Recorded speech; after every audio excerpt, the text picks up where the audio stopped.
udah suntik itu dalam 1 minggu saya lumpuh, nggak bisa jalan, nggak bisa apa-apa. Gerbangnya saya lihat buka sedikit, tapi orangnya mana, Sun. Saya mau balik lagi, dia nongol lagi pakai baju putih, rambut panjang.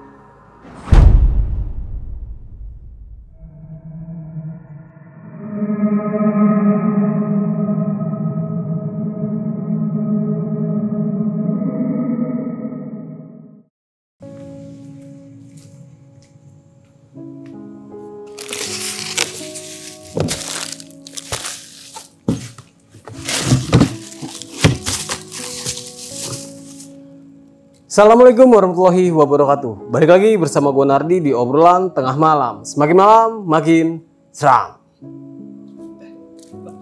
Ini buat Bapak ya, semoga bermanfaat. Ya, terima kasih dek.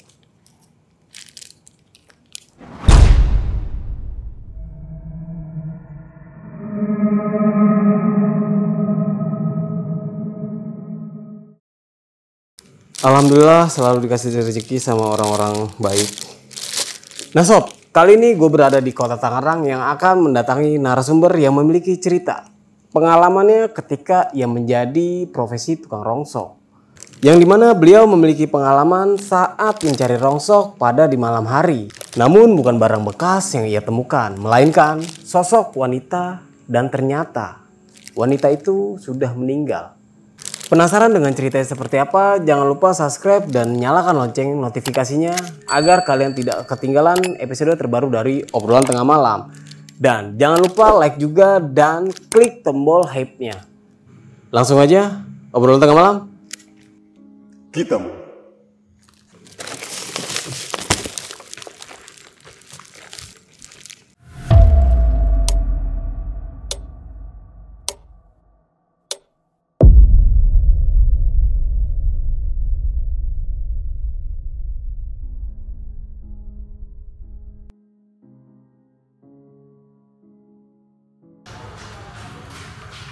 Rongsok, Pak, Bu, rongsok.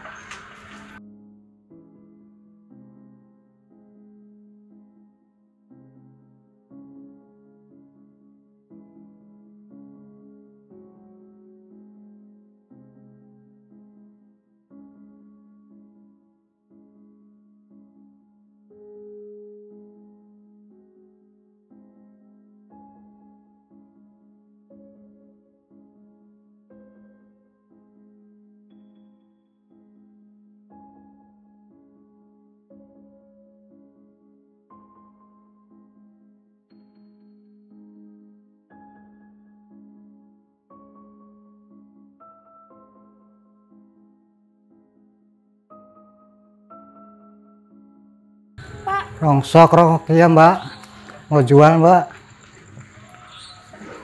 Jual apa Mbak, kardus? Ya. Oh iya ya Mbak, kasih.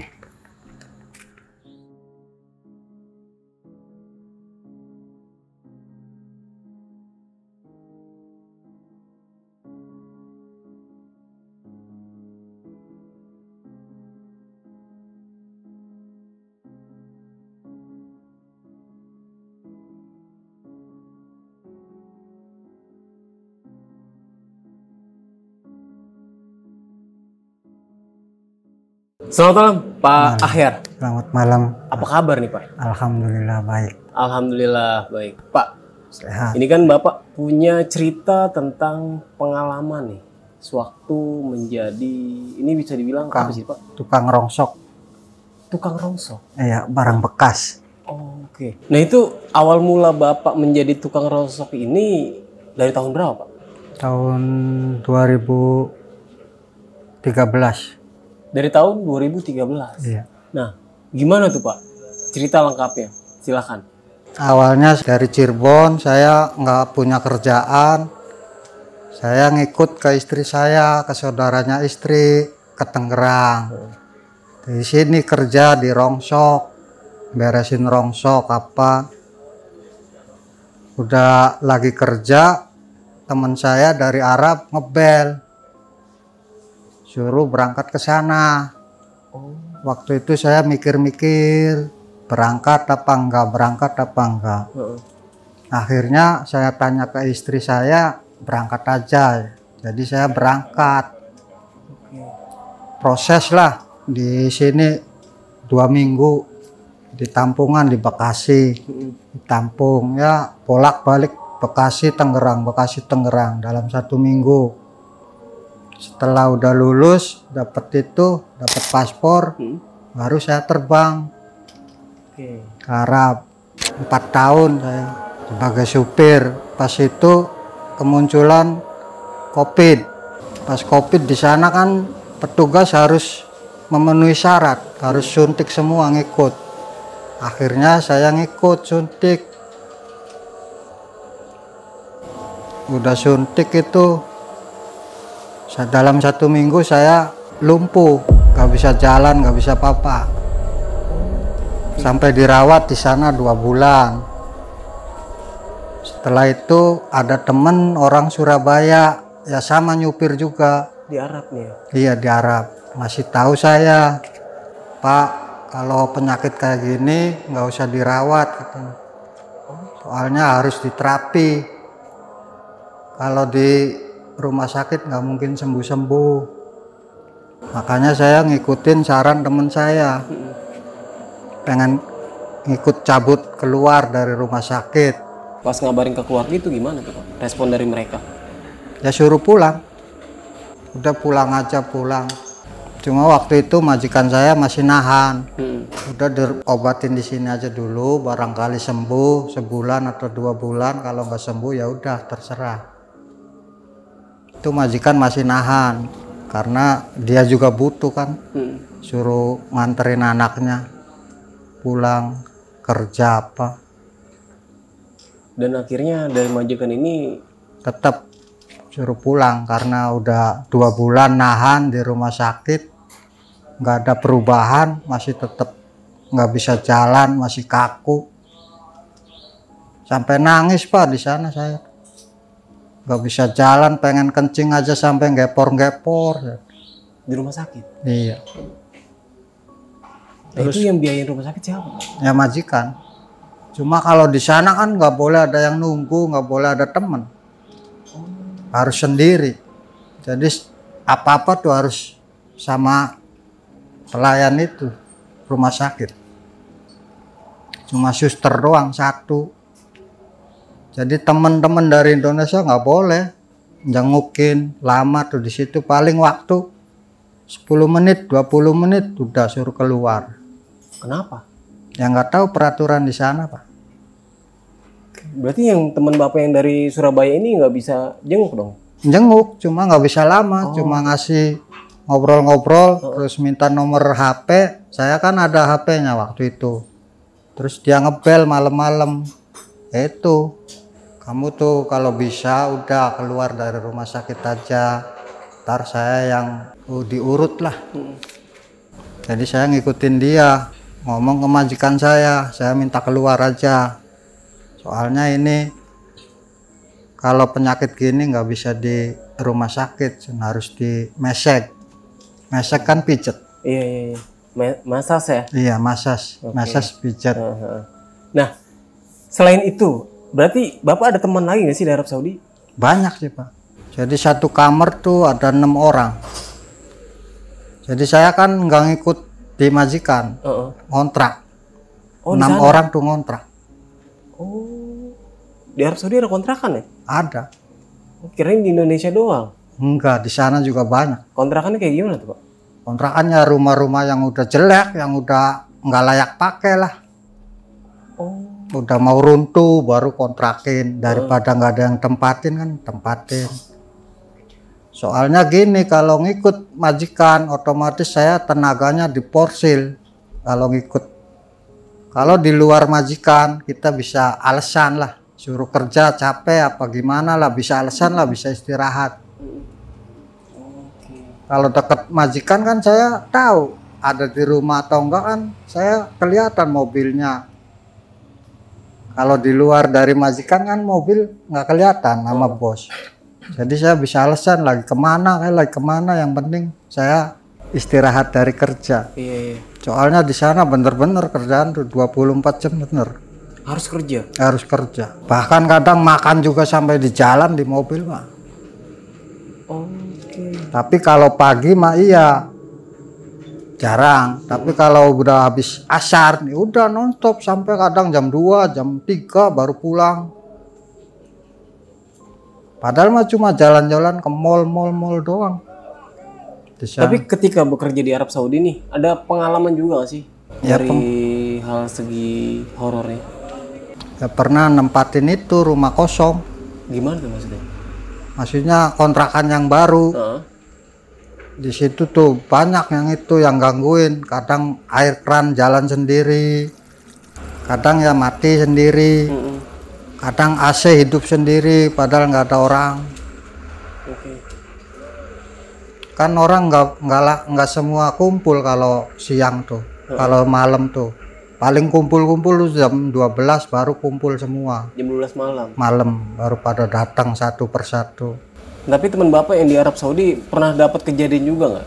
Ya pernahnya gitu, saya kemarin dituin katanya di situ ada orang ini. Ya itu maksud nakut-nakutin aja kata saya. Oh, Bapak gituin ya? Iya. Biar nggak ambil hati sayanya, Iya, biar nggak takut. Iya. Kalau di resepin ya takut, ntar nggak bisa tidur lagi. Oke. Kalau di sana kerja tuh HP tuh di telinga Pak. Maksudnya gimana tuh?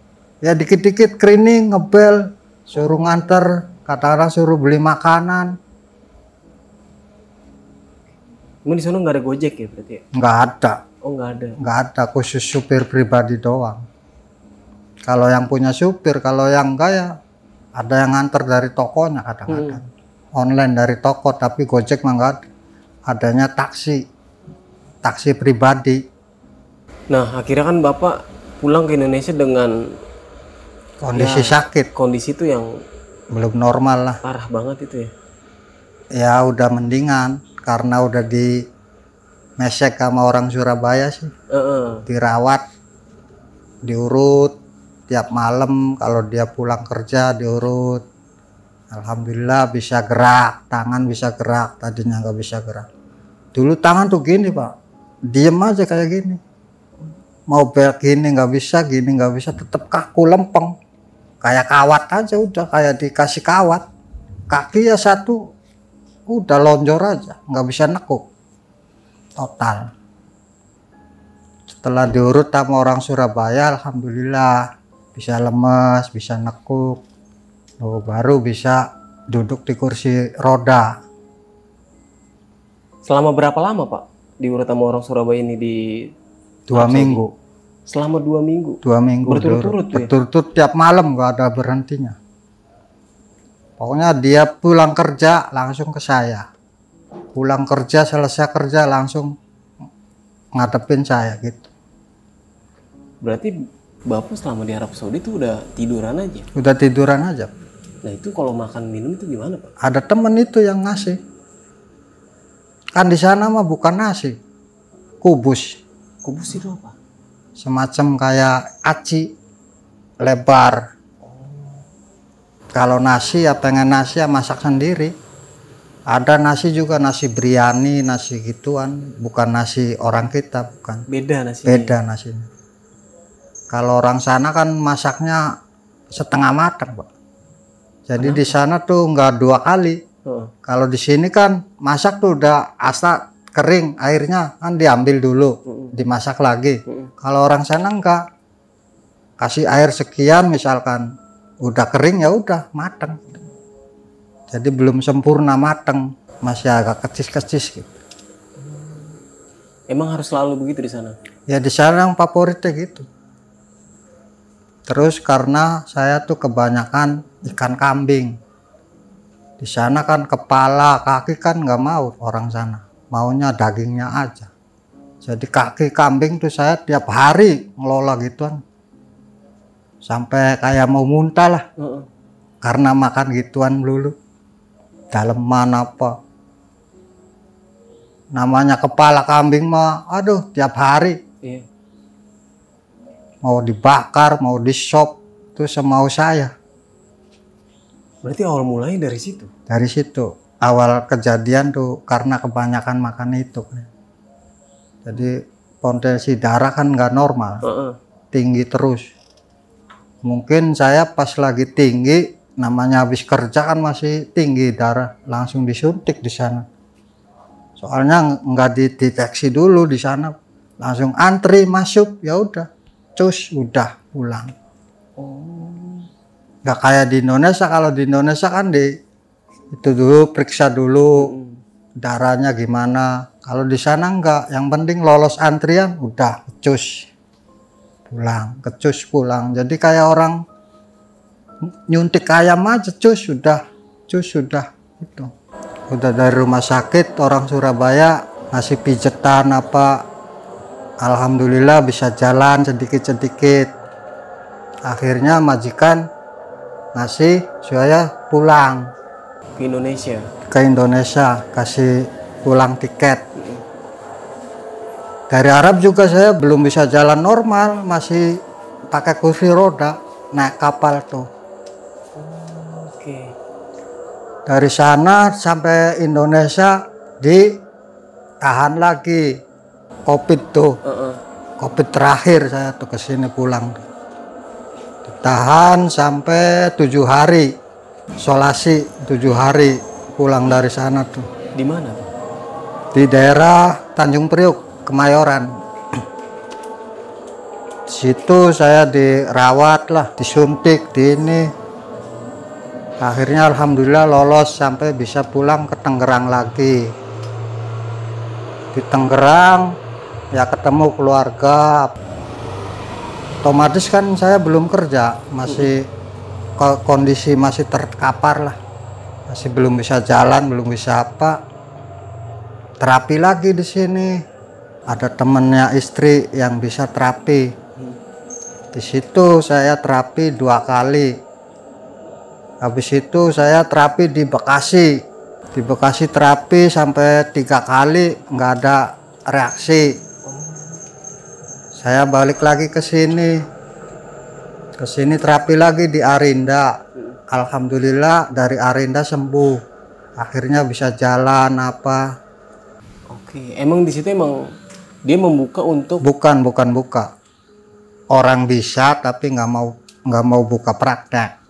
Cuma sekedar bisa pengalaman, tapi dia nggak mau nggak mau praktek.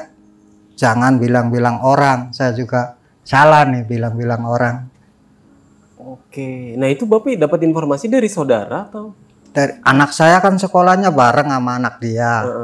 Pas di situ nanyain, "Dek, katanya bapak kamu pulang, kondisi sakit." "Iya, Bu." "Ya udah bawa saja ke rumah saya." Tuh waktu itu saya dikasih tunjuk sama anak saya, suruh datang ke Komplek Arinda 2. Saya datang ke sana. Sama siapa? Dianterin berarti Bapak? Ya dibicong sama anak saya pakai motor. Ya belum normal sih jalan juga. Iya. Nah motor aja harus dirayang, bicong 3 sama istri saya diantar. Pertama diurut tuh langsung yang ngurut saya nih Pak, muntah banyak banget. Tapi kata ibu itu nggak usah panik, itu penyakit kamu yang keluar. Muntah? Iya, muntah, makanan dia tuh keluar semua dari mulut. Klokok ya di kaki saya banyak. Namanya orang pengen sembuh ya gimana aja lah. Tapi ini nggak boleh bilang ke orang-orang, katanya. Saya cuma nolong. "Iya Bu," kata saya. Jadi walaupun saya udah sembuh, banyak yang nanya, saya nggak berani ngasih tahu ke sana. Soalnya dia udah pesen, "Jangan pernah bilang ke siapapun saya menolong kamu, ini bukan saya yang nolong," katanya. "Nenek saya," katanya. Ada yang ngikutin. Maksudnya gimana nih? Jadi bukan ibu itu yang nolong mah. Neneknya ibu itu tuh masuk ke ibu itu. Yang mijet ini? Yang mijet. Oh cewek nih yang mijet? Cewek yang mijet. Itu pun izin dulu ke suaminya, mau mijet saya tuh boleh enggak. Karena saya kan orang laki. Dia ngizinin karena anaknya bareng sekolahnya waktu itu. Tapi ada penjelasan dari ibu ini nggak kalau ketika bapak sembuh ini maksudnya ada hal yang nggak normal nggak gitu? Enggak, malah di situ tuh saya tuh makan apa aja boleh. Kalau di dokter kan banyak pantangan. Harus jangan ini, kopi jangan, rokok jangan. Kalau dari dokter. Kalau di situ saya disuruh makan apa aja boleh, tapi kalau kepala pusing udah berhenti, jangan dimakan lagi itu. Pantangannya itu doang. Ini bukan stroke terlalu parah, bukan stroke ringan masuknya. Jadi belum terlalu parah bener. Soalnya kan bapak selama 2 bulan ya, maksudnya dirawat di rumah sakit di Arab ini ya? Yang gelimpang aja. Iya nggak ada, maksudnya Nggak ada reaksi apa-apa. Nggak ada Paling ya suntikan, aduh. Suntikan hampir tiap jam. Suntik ini, suntik ini. Nah itu kan di sono berarti harus pakai bahasa Arab. Iya, Berarti bapak bisa? bisa sedikit-sedikit. Sekarang bisa? Ya bisa. Ya cuma nggak semua bisa, asal karena buat ngelancarin di mobil aja bisanya. Bahasa yang biasa-biasa hari-hari digunakan. Oke. Akhirnya saya pergi lagi ke saudara istri tuh, ikut kerjaan yang ngangkat di barang rongsok lah. Nah waktu itu saya ngikut narik gerobak, bawa rongsok, nyari rongsok Berdua nih? sendiri. Oh sendiri? Sendiri nyoba, kata saudara saya, udah kamu coba aja biar sehat katanya. Ya saya dikasih sama saudara, suruh narik gerobak, walaupun kamu kakinya belum normal nggak apa-apa, yang penting buat gerak olahraga lah. Dikasihlah gerobak.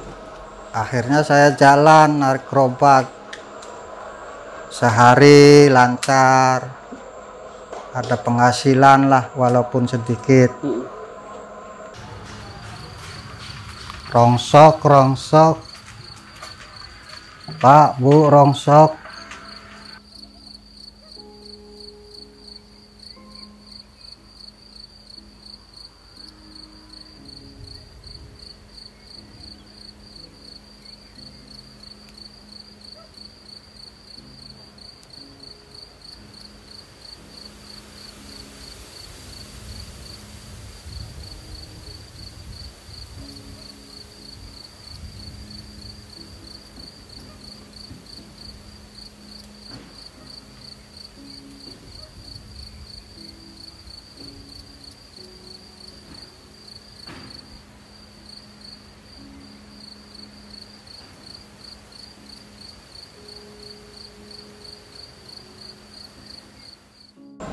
Narik lagi, tapi nggak fokus narik.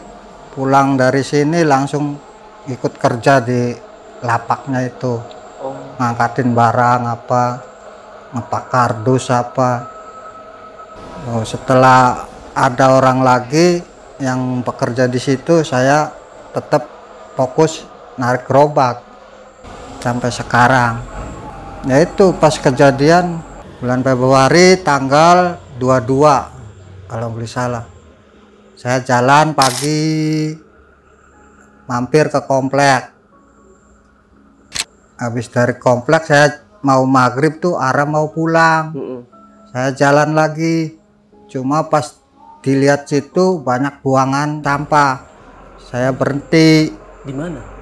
Di tanah kosong itu, Reformasi Raya tuh. Saya ambilin rongsok-rongsokannya, ambil apa dikit-dikit yang ada. Pas itu ada anak kecil pakai kaos putih, celana pendeknya tuh kayak sekolah SMP.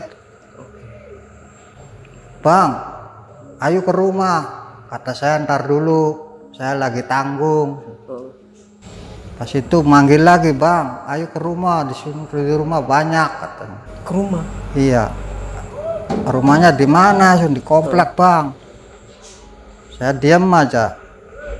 Lama-lama nggak ada suaranya. Tahu saya tengok udah nggak ada itu di samping saya tuh. Hilang? Iya, ngilang. Saya kerja lagi, nyari lagi, masih di situ, masih nekem aja. Ya duduklah, sambil dudukan, sambil rokok. Datang lagi, cuma dia jauh nongolnya di gerbang. Bang, ayo ditungguin di komplek. Ya udah, ade duluan aja ya, Sun. Jalan. Ntar saya ke situ. Pas saya nyariin di kompleknya itu nggak ada anak kecil itu tuh, yang pakai kaos putih sama celana seragam SMP. Jadi saya kan takut. Balik lagi yang udah ngambil gerobak, terus saya langsung arah pulang. Pas arah pulang tuh ada rumah kosong. Saya tahunya kan bukan kosong itu si rumah. Ibu-ibu, Bang, saya jual rongsok katanya. Gerbangnya saya lihat buka sedikit, tapi orangnya mana, Sun? Saya mau balik lagi, dia nongol lagi pakai baju putih, rambut panjang. Cuma nggak kelihatan mukanya, cuma sampingnya doang, bentuk cewek. Terus saya paranin, nggak ada orangnya. Ibu-ibunya? Iya, tapi rongsoknya mah ada numpuk di situ, di dalam, masuk dalam saya. Oke. Pas saya keluar lagi nggak ada orangnya kan takut. Saya pergi bawa gerobak lagi, pas ditanya di depan, ada apa Bang tadi di situ? Tadi ada ibu-ibu mau jual rongsok, Sun, cuma nggak ada orang. Itu rumah kosong Bang. Saya langsung ngibrit pulang, takut. Siapa yang ngasih tahu? Tetangga itunya rumahnya. Ada pembantu dari situ, dari nongol. Habis buang sampah. Habis itu saya pulang juga masih gemeter itu Bang. Masih mikirin aja. Iya. Pas paginya saya lewat lagi, saya tengok, ya bener kosong rumah itu. Tapi rongsokannya nggak ada. Rata, nggak ada rongsokan apa, ada tumpukan karung-karung bekas tuh. Oh ini berarti Sun, kelihatannya besi-besi tapi ternyata kosong. Sampai saya hilang-hilang di gerbangnya tuh Bang. Ya udah terus nggak ke situ lagi, langsung jalan aja. Iya saya lihat dari luar itu rongsokan nggak ada. Yang kemarin saya lihat numpuk tuh, ternyata adanya karung-karung kosong bekas tanah. Ya udah sampai situ saya pulang, udah nggak berani lagi lewat situ. Nah itu tanggapan keluarga itu seperti apa tuh ketika Bapak udah sampai di Indonesia? Ya harapannya udah nggak bisa jalan, fatal udah. Orang penyakit gitu kan jarang yang sembuh biasanya. Iya. Cuma alhamdulillah saya masih diparingi sembuh, masih bisa diparingi kerja lagi, bisa nyari rongsok lagi. Cuma kalau nyupir saya belum bisa, masih kaku Sampai sekarang? sampai sekarang. Nah ketika Bapak terkena stroke nih di Arab Saudi, itu oke, Bapak sempat nanya-nanya nggak sih sama tetangga sekitar tentang rumah itu? Sempat, ya itu rumahnya mau dijual, udah lama ditinggalin nama yang punya. Cuma ada tulisan mau dijual aja gitu. Cuma tadinya kelempit ke sana, saya nggak tahu kalau rumah itu kosong. Bahkan kata tetangga sebelahnya itu yang nungguin yang ada orangnya, yang masih ditempatin. Sering ada itu yang pesen online makanan, tapi tak tok nggak ada orangnya, terpaksa dibawa pulang lagi. Sering Pak katanya di situ mah. Kata tetangganya nih? Iya, tetangga yang masih ditempatin gitu rumahnya. Di daerah mana rumahnya Pak? Daerah Tangerang sini masih. Oh masih di daerah sini? Masih daerah Tangerang juga. Oke Pak, ini kan awal mula Bapak pergi ke daerah Tangerang nih ya, itu kan tinggal di Cirebon. Iya. Nah itu dari dulu emang asli Cirebon atau gimana? Asli Cirebon Pak. Asli Cirebon. Asli Cirebon. Kenapa memilih pergi ke Tangerang? Tangerang karena ngikut istri saya. Keluarga istri itu di sini semua, di Tangerang semua. Saya ditarik sama istri saya, udah yuk, mau kerja mau enggak kita sama-sama merantau di sini. Makanya saya ngikutin istri. Oke. Nah, setelah sampai di sini kan Bapak belum ada pekerjaan. Dikasih kerja sama saudara istri. Kan saudara istri ngepul rongsok, ngebosin banyak anak buahnya. Ngepul rongsok ini apa ya? Ya cari barang bekas-bekas tuh dikumpulin sama dia. Ada punya anak buah berapa, gerobaknya juga banyak. Oh, termasuk Bapak? Termasuk saya. Sampai sekarang? Ya, sampai sekarang. Berarti sampai sekarang masih ikut sama saudara nih? Iya. Berarti saudara ini bos ya? Bos. Ya penampung lah. Oh, penampung. Bukan bos gede, bukan. Penampung lah. Jadi punya anak buah sekian orang. Jadi kalau pagi jalan semua. Ntar maghrib pulang semua gitu. Oke. Dan akhirnya kan Bapak beralih menjadi profesi mengerongsok nih. Ini Iya. setelah dari Arab Saudi ya? Iya. Nah kan tadi Bapak mengalami beberapa kejadian tuh. Dari anak kecil sampai ketika Bapak berhenti di satu rumah kosong ya? Iya. Nah itu ada nggak sih Pak? Ini kan Bapak ada teman-teman ini ya di tempat rongsok itu ya? Itu ada nggak sih teman-temannya yang ngalamin kejadian juga selain Bapak? Belum ada yang cerita. Belum ada yang cerita. Sayanya juga nggak cerita, diam aja. Udahlah, pengalaman saya aja udah diam. Oh, oke. Berarti sama sekali ketika Bapak pada saat itu mendapatkan kejadian horor nggak menceritakan ke teman-teman ya? Enggak. Paling ceritanya ke istri saya. Nah gimana tuh tanggapan istri? Tanggapan istri udah pulangnya jangan malam-malam. Habis asar pulang. Kalau dulu kan saya pulang habis isya baru pulang. Habis maghrib baru pulang. Sekarang nggak boleh. Sampai sekarang? Sampai sekarang jangan pulang malam. Udah sedapatnya aja. Dapat nggak dapat maghrib pulang. Oh berarti batasnya maghrib? Iya. Karena itu jadi takut kejadian lagi. Iya takut kejadian lagi ya. Oke. Tapi kan itu kan wah kacau banget sih, maksudnya ketika paginya nih Bapak ke rumah itu yang ada wanitanya nih yang ingin menjual rongsok itu. Iya. Ternyata rumah kosong. Iya rumah kosong dan di depannya itu bukan rongsokan. Bukan. Karung-karung bekas tanah-tanah itu. Tapi sempat Bapak buka nggak itu isinya apa? Karung itu? Enggak saya masuk. Karena saya ngelihat dari pintu aja, bolongan pintu kecil tuh. Karena ada pagarnya agak itunya. Saya lihat aja, oh itu bukan besi. Kirain besi. Kalau besi saya mau ambil waktu itu. Wah saya ambil lagi, siang mah nggak apa-apa pikiran saya. Iya. Karena ke situ nggak ada lagi, ya udah saya tinggal. Oh. Nah, saya masih penasaran nih sama sosok anak kecil nih. Ketika Bapak lagi mengambil rongsok itu di depan kompleknya ya? Atau gimana, di Pak? Tanah kosong. Iya, di tanah kosong itu. Tanah kosong itu kan banyak pembuangan mobil. Kadang-kadang mobil buang sampah, mobil buang batu-batu apalah. Puing-puing, bekas puing kan kadang banyak serempilan besi apa. Saya diam di situ, tak-tok nyari. Nah, itu jarak dari tanah kosong itu ke komplek yang anak ini jauh nggak sih, Pak?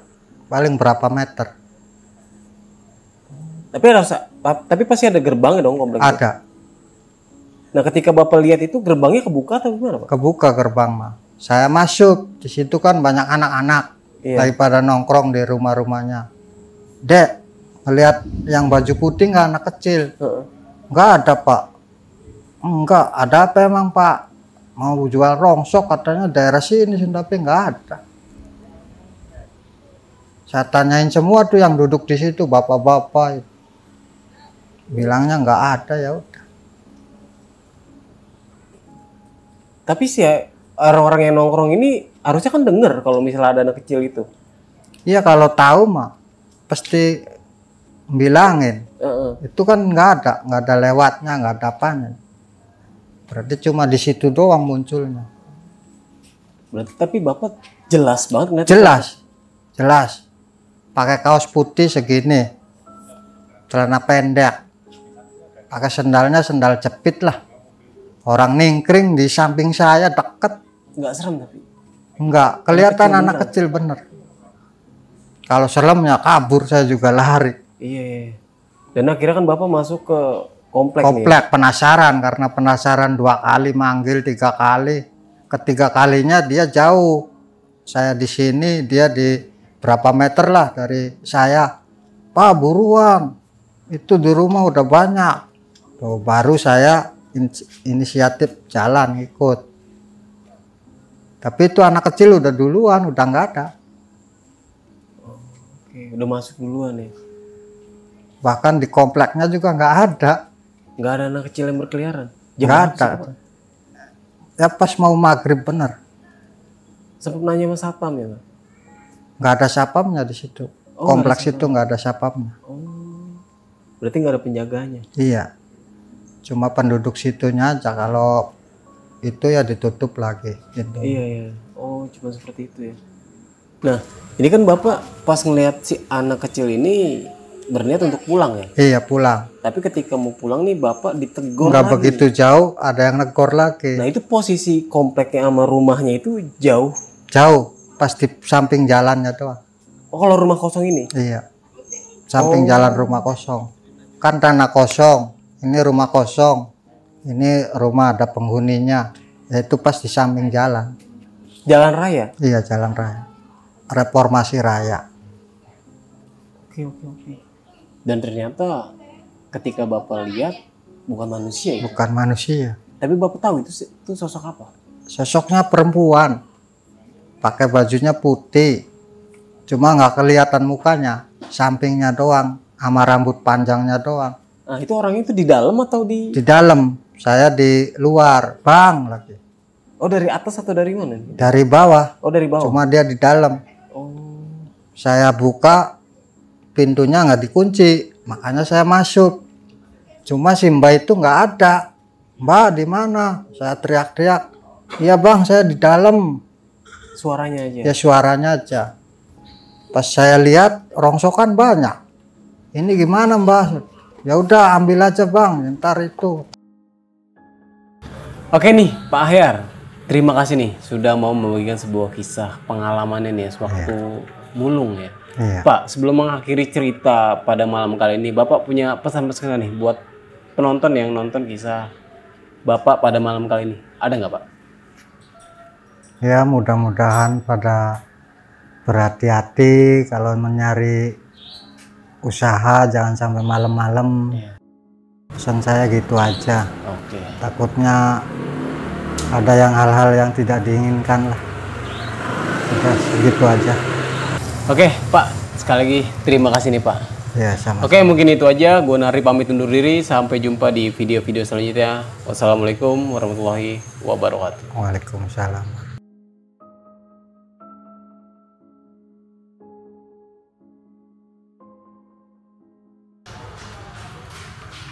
Rongsok. Pak, Bu, rongsok.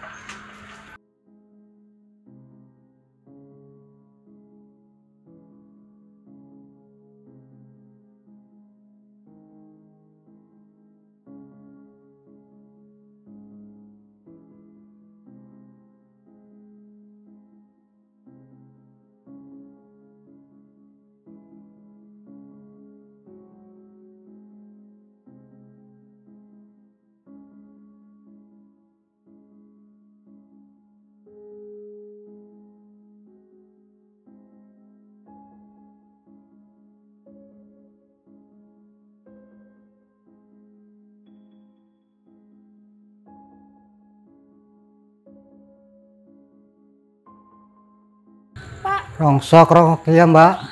Mau jual Mbak? Jual apa Mbak kardus? Ya. Oh iya. Ya Mbak, kasih.